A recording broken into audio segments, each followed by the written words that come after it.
Imagine bullying a girl for being different, going out of your way to make her life miserable, pushing her to a point of ending it all. Then you grow up, mature, and isolate yourself from everyone because you knew how much of a jerk you were being. That's just a taste of what A Silent Voice is about. It deals with major themes such as bullying, redemption, and forgiveness. I would only feel it is appropriate that we cover each of those themes and analyze the message the movie puts out. But before we begin, don't forget to subscribe if you enjoy the content and would like to support the channel. Let us begin.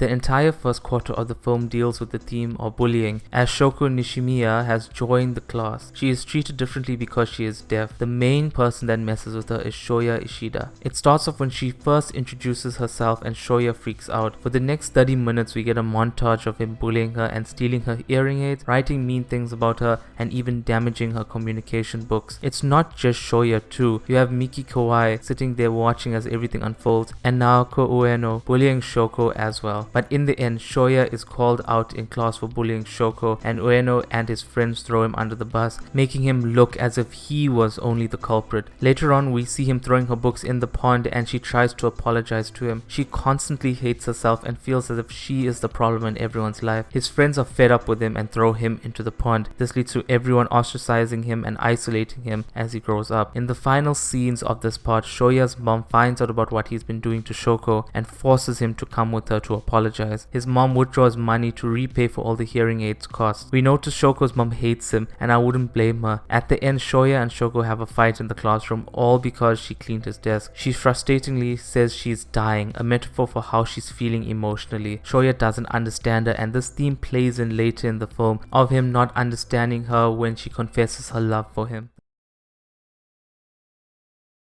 The majority of the film revolves around Shoya redeeming himself for his past. The first glimpse of this is when we see Shoko and Shoya in the same high school. Shoya approaches her and uses sign language to ask her if they can be friends. This is the first step in redemption. We later find out that his redemption arc started at the beginning of the movie. We find out that he was working a part-time job to pay his mother back for the money she lost when she had to pay for Shoko's hearing aids. But she accidentally burns them because she found out Shoya wanted to end himself due to the isolation and guilt he felt. The isolation is symbolized by the blue X's placed on people's faces. He may talk to these people like Kawai, but he has no connection to them. However, as he makes friends like with Tomihiro Nagatsuka, the X's begin to fall off their faces. This shows us that he's growing, putting himself out there and building new connections instead of keeping to himself. The X's don't stay on forever. We see an example of the X's returning to Ueno's face as she tries to reconnect Shoya with his friend who isolated him, Kazuki Shimada. This shows us the disconnect occurring between the two as it brought up a negative emotion of his past. An important character that plays a major role in his growth is Shoko's little sister, Yuzuru. At first, she doesn't forgive Shoya and prevents him from seeing her, but as she sees Shoko is happy and has forgiven him, Yuzuru forgives him too. The last member of the family to forgive him is their mom, who promptly slaps him as he walks Yuzuru home one night. She is even mad when he is there at their house for her birthday. The final part of redemption is loving Shoko. Even though he bullied her, she saw the change in him, that he was trying to be a better person, and that not a lot of people saw that in that way. Like Ueno still thought it was funny to bully Shoko even though they are older, or when his friend group found out about his past and they all isolated him again. Shoko always believed in him, and in the end he redeemed himself, opened his soul to the rest of the world, and stopped feeling isolated.